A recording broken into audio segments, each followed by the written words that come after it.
As the Old Frontline podcast moves into its third year, incredibly its third year, we recently started the new series Battlefields in a Day, taking a particular Great War battlefield and seeing some of the key locations connected to that and its story in a single day. And I'm really pleased to see how popular that's been over the last few weeks, and there's more of those to come. But Great War history is also part of what we do. It's not just the battlefield, it's not just the old front line, because the history is an essential part and weaves its way through those battlefields, through the old front line. So to bring together an easy way of putting some of this history across, this is the start of another new podcast series or sub-series, whatever we're going to be calling it, and it's the Adjutant's Notebook.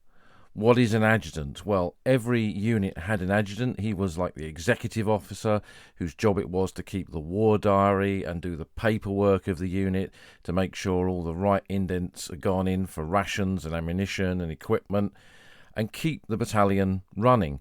And he kept a notebook to write all this down in, the notes for the war diary, how many tins of plum and apple jam he had, how many tins of bully beef were required, all those kind of things. And I have a collection of an adjutant, William Coburn Cowper, who was the adjutant of the 2nd 21st London Regiment, and it's fascinating to read it. It's full of miscellany, basically, lots of small details, which often are part of the bigger picture. So in this new sub-series, the Adjutant's Notebook, we're going to look at specific aspects of Great War history that tie into our understanding of the battlefields and the landscape of the Great War. This episode also marks the end of Season 3 of the Old Front Line.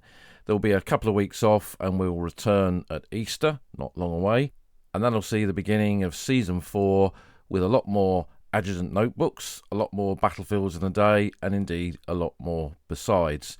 And for those of you kind enough to support the podcast via Buy Me a Coffee and Patreon, there'll also be some more supporters' evenings. So let's open our first Adjutant's Notebook, where we'll look into what is a division.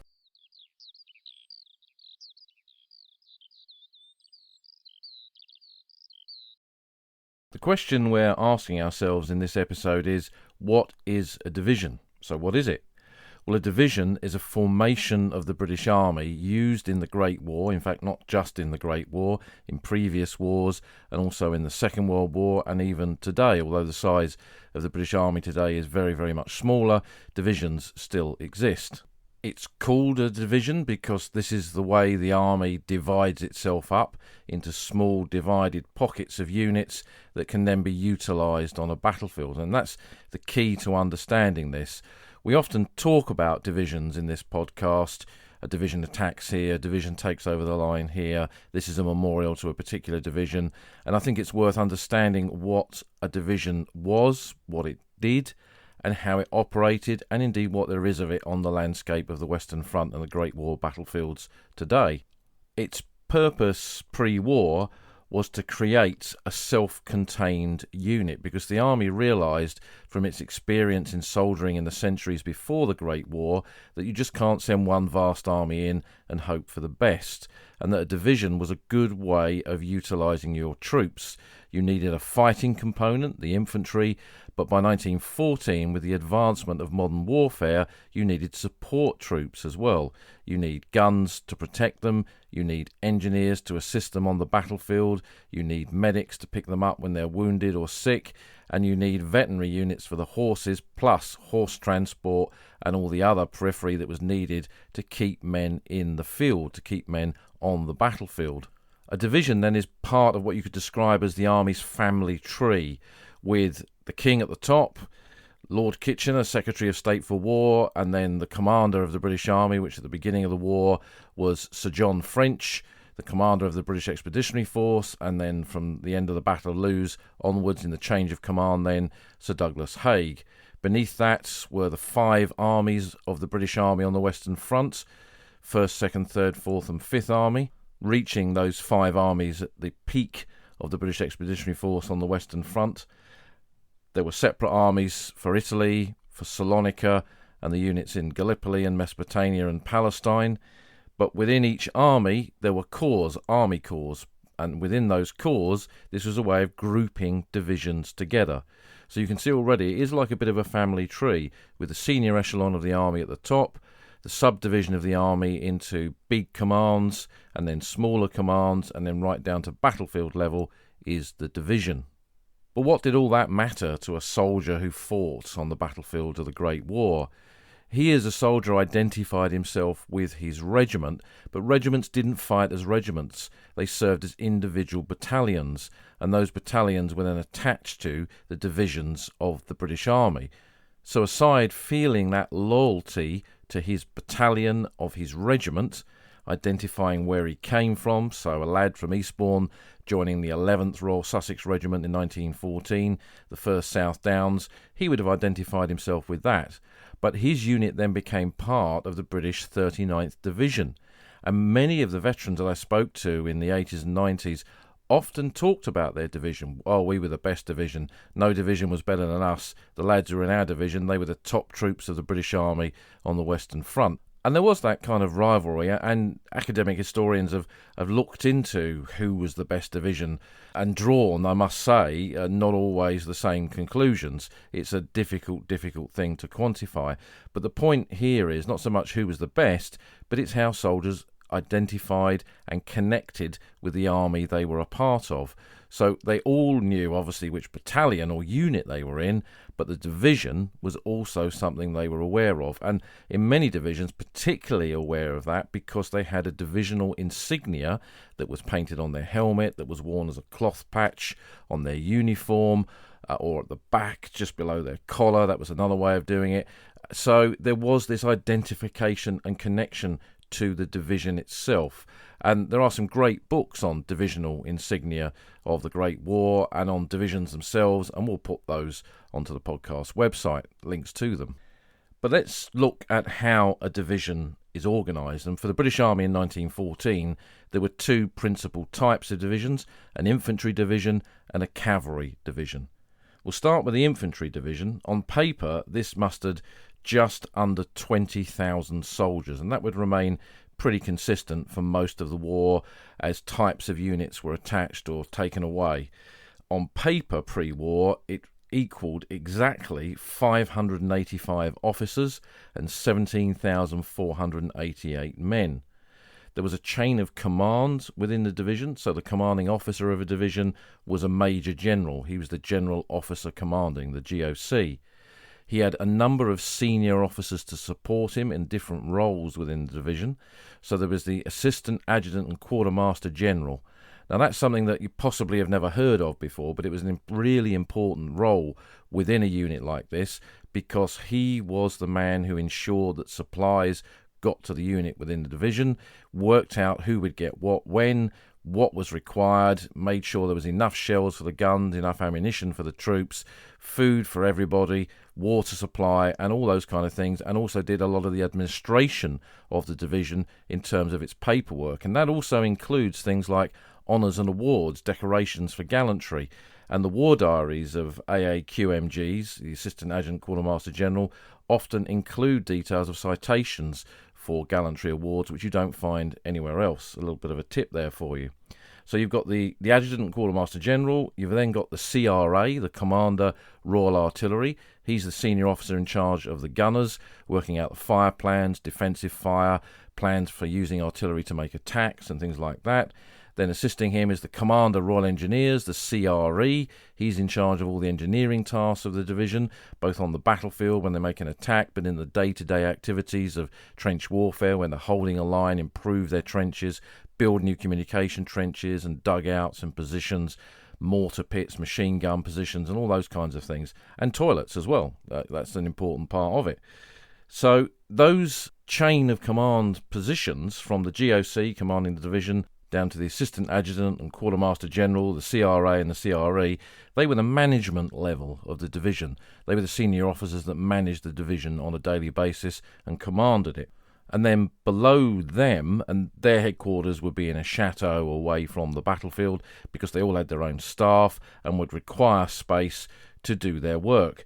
But below them were what you could describe as the tiers of the division, so the different levels of it. And there was the fighting component, which was 3 infantry brigades, each one of them commanded by a brigadier general. and each one of them in 1914 consisting of 4 infantry battalions. So that meant 12 infantry battalions in total, divided amongst 3 brigades.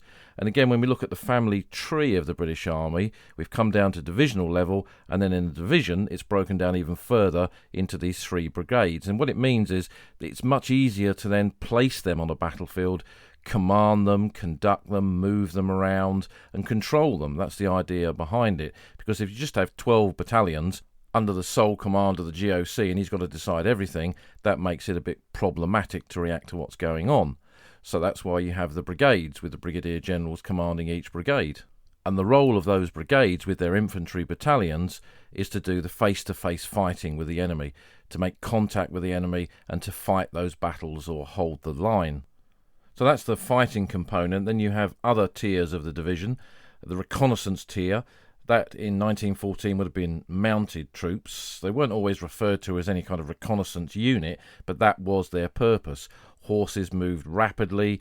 They could get across an area, seek out where the enemy was, and report back rapidly to tell the commander at headquarters what was going on and where. And this generally in 1914 was a squadron of a cavalry unit, sometimes a regular cavalry regiment. So the British 1st Division in 1914, they had C Squadron of the 15th Hussars as their reconnaissance troops, as their cavalry element. Later, that unit was removed and 15th Hussars was brought together, and they were replaced in 1915 by the 1st Northumberland Hussars Yeomanry, a territorial yeomanry cavalry regiment. And then from late 1915 onwards, that was done away with. There was no cavalry element within the division, a fighting division on the Western Front. Cavalry by then was part of its own formation. Then you've got the gunners, that's the artillery tier to the division. In 1914 there were 3 Royal Field Artillery brigades. They were issued with 18-pounder field guns to give fire support to the infantry units, whether that was in an attack or in defence. And for a slightly bigger punch, they also had 1 Royal Field Artillery howitzer brigade as well, so 4 artillery units. On top of that, there was ammunition columns for the individual brigades and also a divisional ammunition column. So again, the supply aspect of it was really important. The guns were useless without shells, and you needed to make the provision for the shells to get to the guns from an area at the ports down to a base, then to be picked up, delivered to the divisions, and then distributed by the different types of ammunition column to the actual gun sites.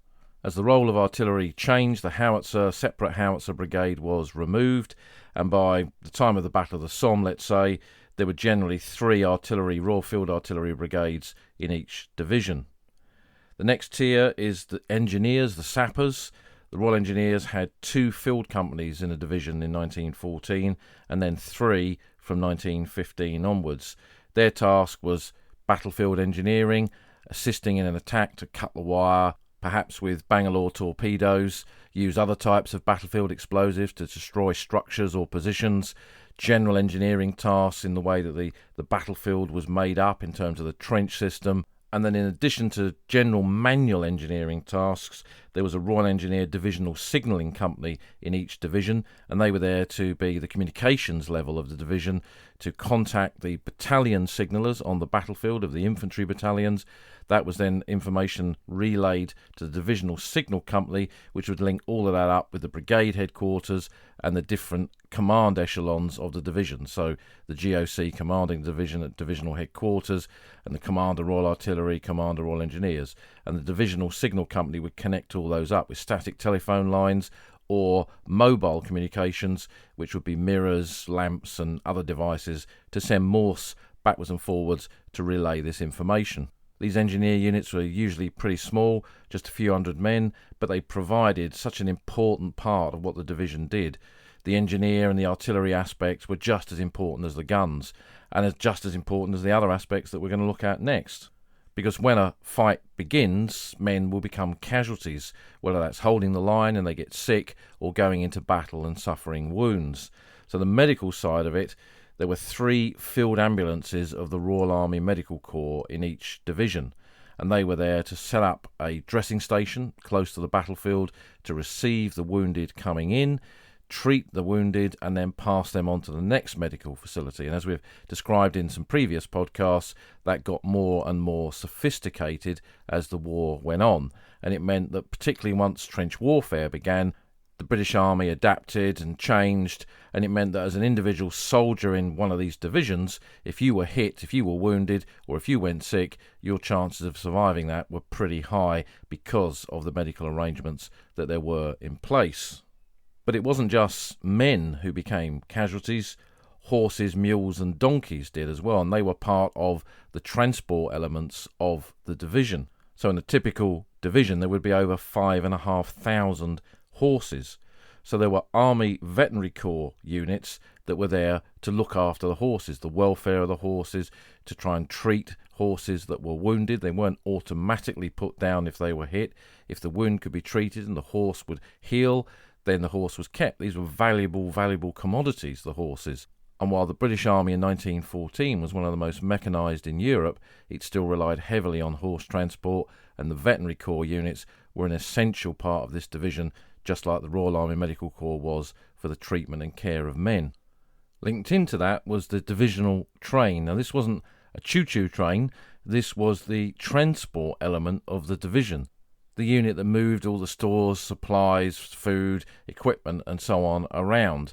And this comprised several companies of the Army Service Corps, and generally the entire divisional train consisted of 26 officers and 402 other ranks of the Army Service Corps, looking after 378 horses, 17 carts, 125 wagons and 30 bicycles. So when you look at the roughly 20,000 men within the division, 12,000 of those are the infantry fighting battalions, and then 8,000 are the supply troops, the support troops, and the men that were required to keep those fighting troops in the field. So it shows just how important all those other arms of service were.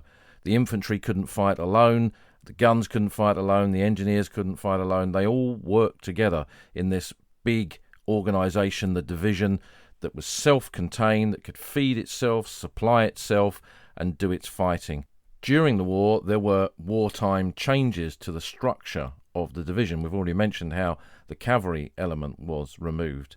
In 1914 everyone was ready for war, just not the type of war that the Great War would soon become, that static war, that huge siege war along 450 miles of the Western Front, and then replicated in other theatres of war like Gallipoli and Salonika. It was only in other theatres of war like Mesopotamia and Palestine, although in Mespot there was trench warfare too, but they generally were more mobile wars, the type of war that every army thought it was going to fight.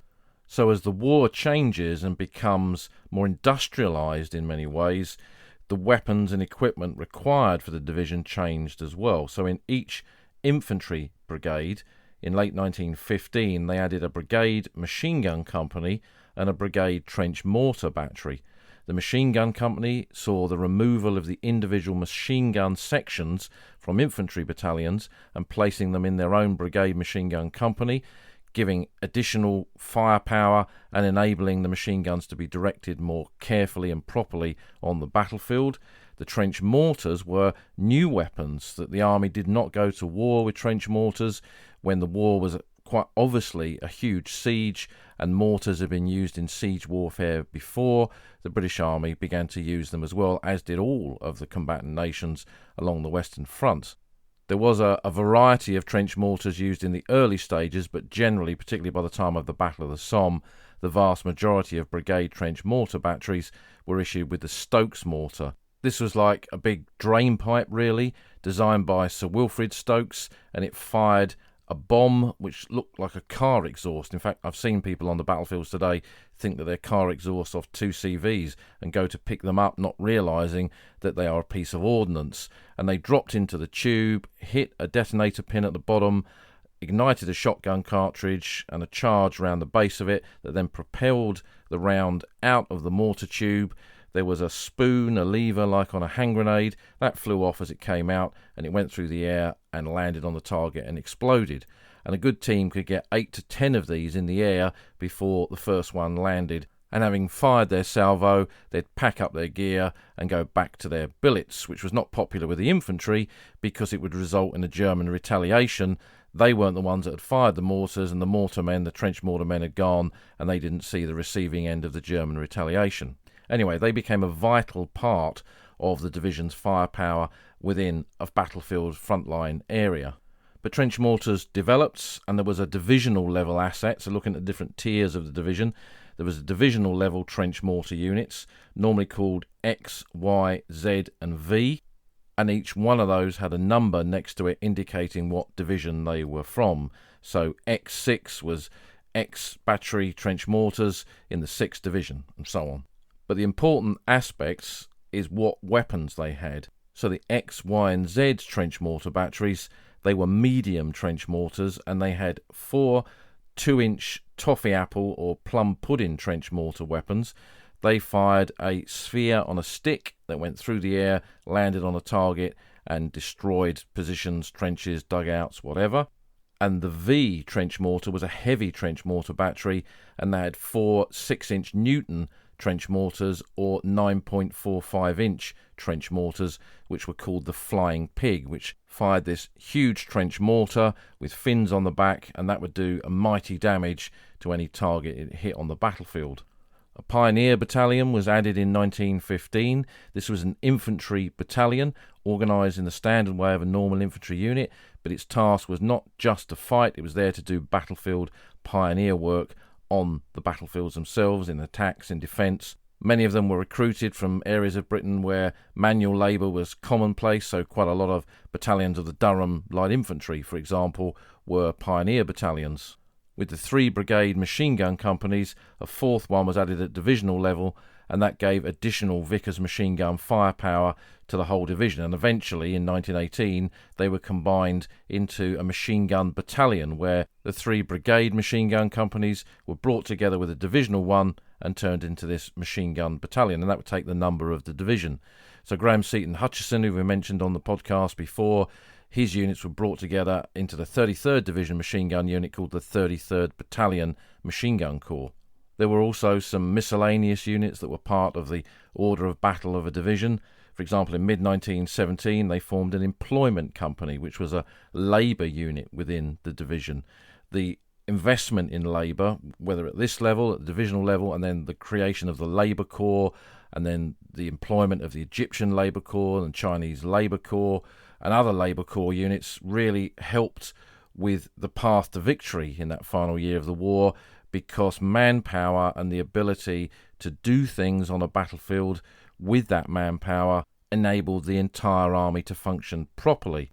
And without the implementation of this British and the wider Commonwealth labour in the Great War, the outcome of the war could have been different. In early 1918, the British Army found itself holding a longer part of the Western Front. It had taken over more of the sector from the French, but the supply of reinforcements from Britain out to locations on the Western Front, to the divisions on the Western Front, was drying up because the Prime Minister, Lloyd George, had held men back, much to the frustration of Sir Douglas Haig, the Commander-in-Chief of the BEF. And what it meant from a practical point of view is they decided to disband 1 battalion in every brigade. So a brigade that had 4 infantry battalions, it was now reduced to 3. So a division went from 12 fighting battalions down to 9. So a big reduction in manpower. But when you think that we were now holding a longer part of the front, that would have consequences in the forthcoming battle, which was the German attack of March, April and May of 1918 on different parts of the line held by the British Army, the Somme, then the Lys and then the Chemin des Dames. Now this change in manpower was only done within British divisions. What we've described so far is identical in Commonwealth, then Empire divisions. So Australian, Canadian and the New Zealand division, they all followed a similar pattern in the way they were organised, with the higher echelon of command down to the 3 infantry brigades and the support troops. The difference was, though, although Canada and New Zealand brought in conscription, Australia never did, they all managed to retain, because their troops were not under the command or under the influence of a British Prime Minister. They were able to maintain a steady flow of reinforcements, and that meant in 1918 a Commonwealth division, so an Australian, Canadian, New Zealand division, was stronger in terms of fighting strength than a British one, which is, for them, unfortunately, one of the reasons why they were so often put in the vanguard of attacks on the Somme, on the Hindenburg Line, and in the final battles in the last 100 days of the war. So those 5 Australian divisions, 4 Canadian divisions, the 5 Australian divisions in their own corps, the Australian Corps, and the 4 Canadian ones in the Canadian Corps, a single New Zealand division that was normally attached to a British corps, moved around at different points during the conflict. On top of that is the more than 70 divisions of the British Army. At the beginning of the war, the 1st to the 6th divisions were regular army divisions stationed in Britain. They were part of the original British Expeditionary Force. Then, when troops were brought back from Empire duty from all over the globe, from the British Empire, to come and fight in France and Flanders, new regular divisions were formed. The 7th and the 8th, they were the last 2 to get out to France before the end of the fighting in 1914, and then the 27th, 28th and 29th divisions were formed, 2 of those coming to France and Flanders to take part, for example, in the Second Battle of Ypres in 1915, and the 29th being sent off to Gallipoli to take part in the landings there. The Guards Division was formed in 1915 on the Western Front by bringing together all of the Guards units that were scattered amongst other divisions. As the size of the army grew, those Guards battalions could be pulled out and replaced by others, and the Guards could fight together, which they did from the Battle of Loos onwards until the end of the war. And then when the army expanded with the creation of the new army, Kitchener's army, the 9th to the 41st Division, so you can see how many divisions we're talking about here, they were new army divisions. The 42nd to the 69th were territorial divisions. And then the 74th and 75th, they were mounted divisions. So these were units that had previously been cavalry or yeomanry, dismounted because the cavalry or yeomanry wasn't required, and then put into infantry battalions. And the 74th, for example, served in Palestine as an infantry unit, and then on the Western Front in the last period of the war. There was no 70th Division, and the 71st to the 73rd Divisions were UK-based divisions only. A few of the territorial ones were as well. But what we see from this, and when we add the Royal Naval Division to it, that's Britain's sea soldiers formed on an idea of Winston Churchill in 1914, serving at Antwerp, Gallipoli, and then on the Western Front, we see how big the British Army was by 1918. More than 70 divisions in different theatres of war, a big chunk of those on the Western Front, and Haig commanding the biggest British army in our history. So we can see how important these divisions were in the overall order of battle, the composition of the British Army on its many theatres of war, principally, of course, the Western Front. So that was the infantry divisions. The cavalry division was similar in its structure. There were 3 cavalry divisions and 4 territorial force mounted divisions, and others formed during the war. And like an infantry division, there was a GOC commanding the cavalry division and a chief engineer. The chief artilleryman was a commander raw horse artillery, because the Royal Field Artillery operated with infantry divisions, and the Royal Horse Artillery, being far more mobile, lighter guns that could move very quickly, were part of the composition of cavalry divisions. In 1914, a cavalry division consisted of 3 cavalry brigades, and each one of those was made up with 3 different cavalry regiments, hussars, lancers, and other units like that. There was also artillery support from the Royal Horse Artillery. There were mobile squadrons of the Royal Engineers, so everything had to be mounted so that it could move on horseback with the main composition of the division that did the fighting, the cavalry regiments. And then there were mounted medical corps field ambulances as well. A greater number of Army Veterinary Corps units because there was a greater number of horses. In 1914, the cavalry division consisted of 439 officers and 8,830 men, but there were nearly 10,000 horses, roughly twice the number of an infantry division, so requiring more men, more personnel from the Army Veterinary Corps to look after them. The use and implementation of cavalry regiments changed as the war itself evolved. So in 1914, the cavalry went to war believing it would conduct new versions of some of the great charges of British cavalry history. But the war went static, and there was very rarely a place for horses except for transport. although there were occasions during the war in which cavalry came out on the Somme, at High Wood in 1916, at Monchy in April 1917 during the Battle of Cambrai, but also the Third Battle of Ypres, cavalry patrol went forward into the attack across the Pilkelm Ridge.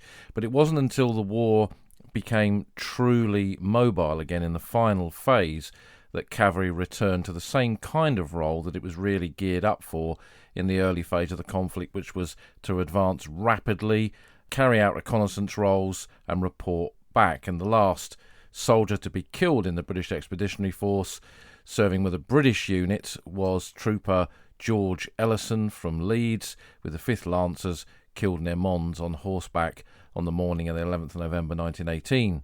But it was a changing war for everyone.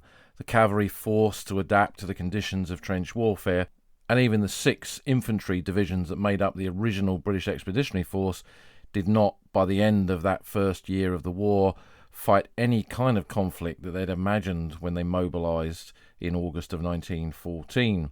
But throughout the conflict, divisions became the backbone of the army on the battlefield, whether that was the British Army or the Commonwealth Empire forces, and whatever theatre of war it was. And on the Western Front, divisions would hold divisional sectors. Around Ypres, the whole battlefield was divided up so that different divisions could hold different parts of the line there and rotate around. And whereas German divisions generally were kept in a sector for a very long time, British divisions were rotated. So they could do a few months at Ypres, then go down to northern France, perhaps to Arras, down to the Somme, back up to northern France, down to Arras, up to the Ypres salient again. And so you can see that an individual soldier, if he survived all those engagements, could be moved up and down the front on a regular basis, where a typical German soldier on the other side of no man's land might be in one area of the battlefield for quite some time. But these self-contained units, these divisions, whether infantry or cavalry, are all part of our understanding of the Great War, one of the jigsaw pieces of the conflict that helps us see a bigger picture, and the way the army at the time fought its battles. So much of the contemporary literature and accounts reflects the importance of divisions within the British Army, and it's something that resonates onwards to this day. So having seen what a division is, let's look at how we can research divisions and what we find of them on the Great War landscape in France and Flanders and indeed beyond today.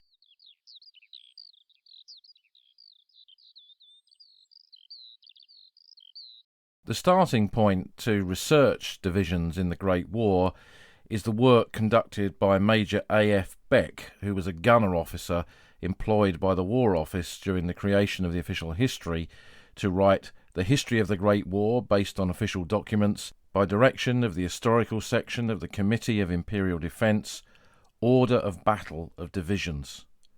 So Beck compiled these multi-volume publications for the War Office that listed the order of battle of each division. He broke them up into types of divisions, so regular army, territorial force, new army, and the cavalry divisions. He didn't publish one on the Empire Commonwealth divisions, but one was eventually done by another author to add to this series, because it was a book I suspect that probably didn't sell a lot of copies. There were several volumes of it, but it was reprinted by Ray Westlake in the 1980s and 90s and has been reprinted again by the Naval and Military Press. And we'll put a link to it onto the podcast website. It's incredibly useful information, and Chris Baker's excellent long trail makes use of the type of information that's in there to describe the individual divisions. And that website is an excellent link to look at the history and structure of divisions as well. And we'll put a link to that on the podcast website. But Beck's work doesn't just show the order of battle, the composition of these divisions, as useful as that is because you can see who was where when. But what it also shows is the principal battles that each division fought in and the details of some of the senior commanders as well. So there's a lot of information in there that helps us understand how these divisions fit into the overall picture of the war.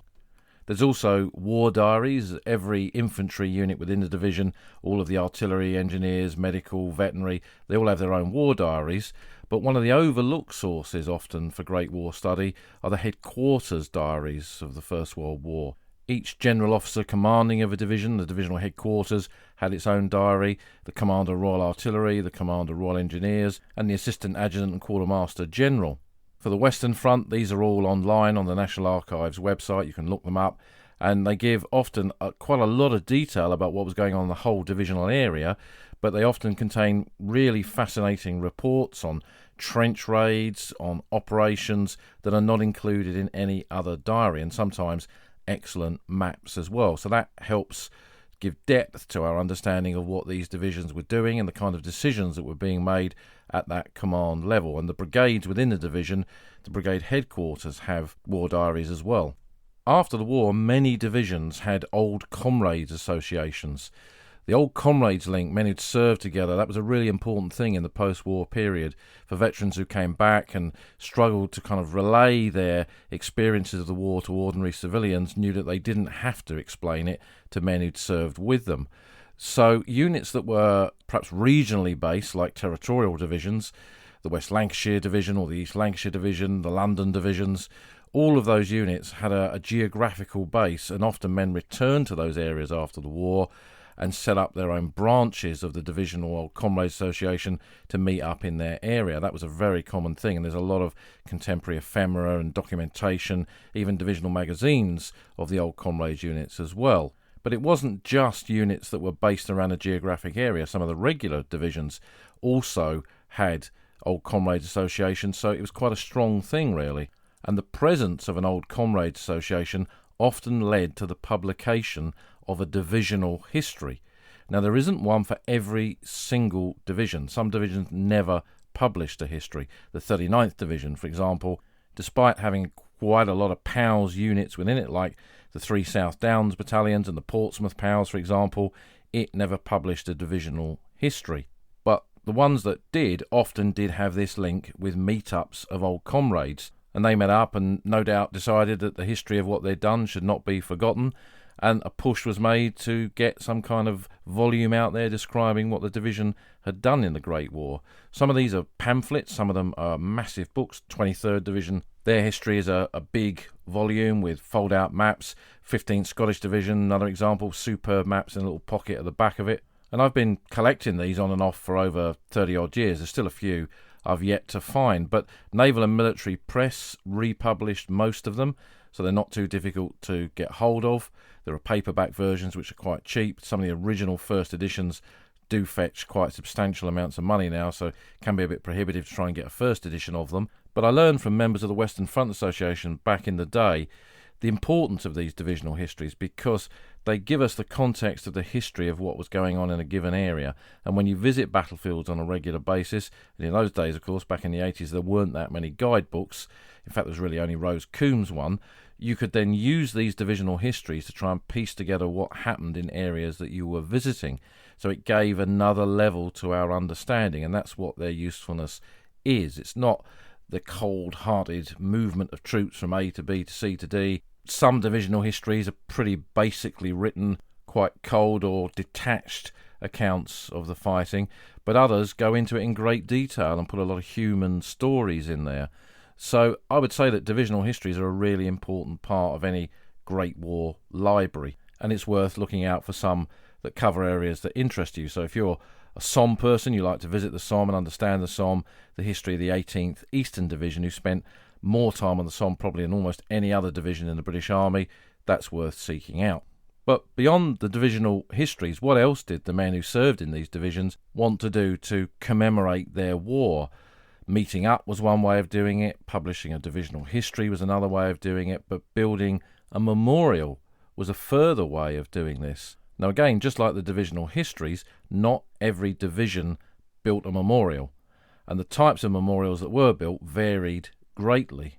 To build one in the first place, they had to apply, because the fear was the whole of the battlefields would be covered in these monuments if you weren't careful. So the units had to apply to the War Office for permission to erect these memorials to the Battle Exploits Memorials Committee. Now their papers are retained in the National Archives, and it's really interesting to look at these because some unit memorials were rejected. There was a feeling of overlap with some of them, and some were requesting too many memorials.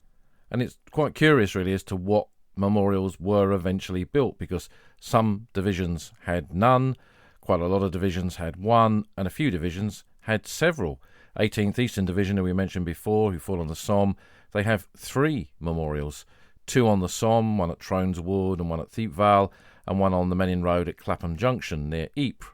But in my mind, there are several categories of these divisional memorials that we find on the battlefields today. There's the standard one, which is an obelisk or a stone of remembrance or a traditional style memorial with a plaque on it, often in bronze, commemorating the units that serve within that division. The Royal Naval Division 1 at Beaucourt, that has the cap badges in bronze of the units in the RND.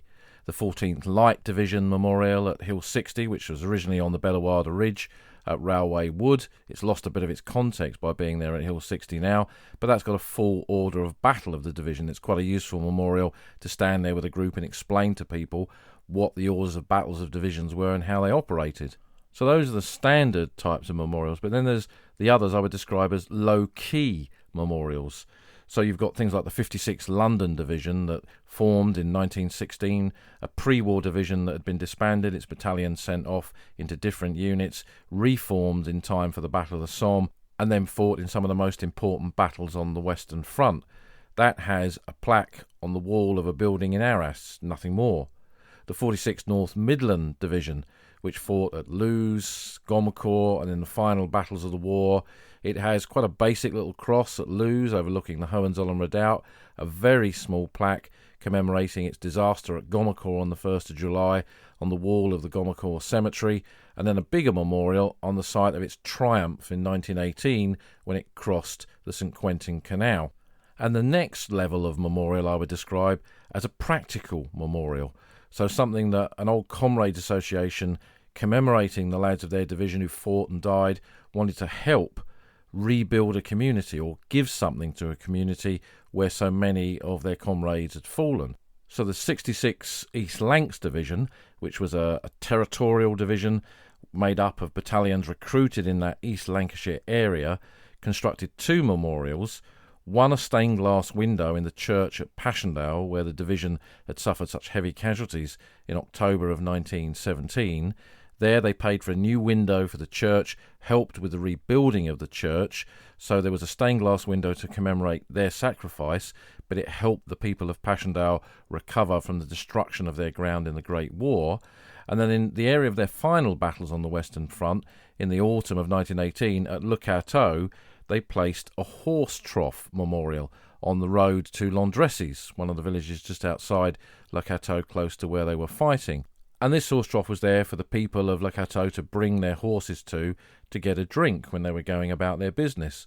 So it gave something back to the community. So as I see it, those are the 3 types of memorials that we find on the battlefields, not just on the Western Front. And I'll put a map on the podcast website with a few of them on there for you to seek them out next time you're on the battlefields. But they exist further afield as well. There's a 10th Irish Division memorial in Salonika, for example, and a memorial to the 7th Division, a regular division, who were taken out of the swamps of Passchendaele in 1917 and sent off to Italy to fight on the Asiago Plateau. And they have a memorial there. So the divisions of the British Army, of the Empire Commonwealth forces of the Great War, really are a key to our understanding of how the war was fought. Some of those divisions were disbanded when the war came to an end, particularly the New Army ones. Others continued through the existence of the regular army and the territorial forces, and the men who had served in their ranks commemorated that service with words in print through divisional histories or on monuments in stone on the battlefields of the First World War. But more than a century later, we still find echoes of these divisions as we too walk in their footsteps along the old front line.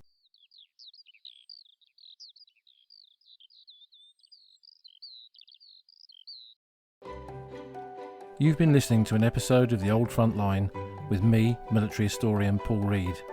You can follow me on Twitter at Somcor.